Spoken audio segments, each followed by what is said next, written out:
Okay, hi everyone, this is NTJ. So today we are studying about a simple model of an atom, so which is a Thomson model. So why it is called as a Thomson model means, so this model was usually proposed by a scientist named J.J. Thomson. So in the year 1898. So in the year 1898, J.J. Thomson proposed this model. Hence it is said to be as a Thomson model of an atom. So what we are observing here is a simple representation of this Thomson model of an atom. So here what we are observing very first is atom is usually a spherical in shape. So we are just resembling the atom with this model. So it is a spherical in shape whose radius is almost about 10 power minus 10 meter. So this is the radius of this Thomson model of an atom, which is usually a spherical in shape. And here in this spherical shape model of an atom, so it mainly consists of an positively charged particles as well as negatively charged particles. So we know that the positive charged particles are usually called as a protons, so which are positive in nature, and the negatively charged particles are usually called as electrons. So here in a red part, so what we are observing, so that is considered as a protons, and green part what we have labeled here, so that is considered as a electrons. So here the positively charged particles are uniformly distributed in this Thomson model of an atom. And the electrons, so it is embedded in such a way so that there will be a electrostatic arrangement is measured.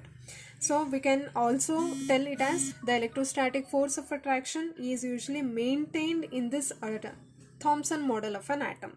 So another thing what we can say is this Thomson model of an atom, so is usually visualized, or we can easily compare it with the watermelon. So here the watermelon is similar to that of the Thomson model of an atom. So this model of an atom is compared with this watermelon fruit. So we know that.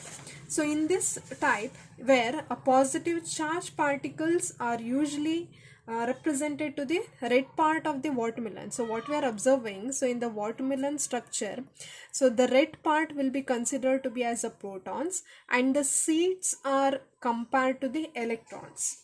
Okay. So in the watermelon, the positive part, which is the protons, so that is compared to the red part in the watermelon, and the electrons which are usually embedded in this Thomson model of an atom, so which is compared to the seeds which are present in a watermelon. So another important feature of this model is the mass of an atom is assumed to be uniformly distributed over the atom. So here the mass of an atom, so it is usually assumed to be uniformly distributed. So it is distributed uniformly over all the atom. That means, so it also represented as, so where the positive charge particles, which are protons, are equal to the number of electrons. That means it maintains the electrical neutrality of the atom. That means how many number of protons are present? Equal to the number of electrons are also present. So this model also explains the overall electrical neutrality of an atom. So that is one of the important feature of this Thomson model of an atom. So this is all about the structure of an Thomson model of an atom, which is a simplest method. Only here is this Thomson model of an atom is usually compared with the watermelon. So red part is considered to be a protons, and the seeds which are embedded in the watermelon, so that is compared to the electrons.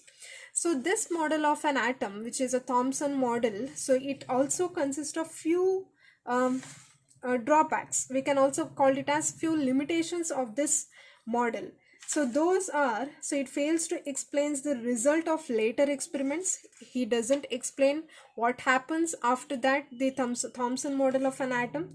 So another, he failed to explain how the positively charged particles holds these electrons inside the atom. So though it consists of an electrostatic force of attraction, but he failed to explain how protons are holding this electrons inside the atom. So that is also one of the drawback of this Thomson model of an atom.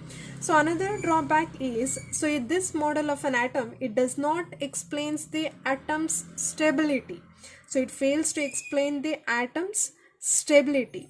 so he doesn't explain the stability of an atom.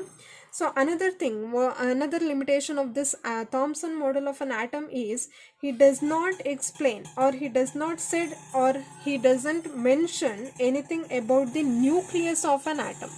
So he does not explain the nucleus, anything about the nucleus of an atom. He said only about the protons and only about the electrons. He does not explain anything about the nucleus of an atom. So this is all about the simplest model of an atom. So that is a Thomson model of an atom. Hope you all have understood clearly. So we'll continue in next class. Thank you all. So here in the end I am showing the picture which the Thomson model is also resembles the plum pudding, as you can see in the picture.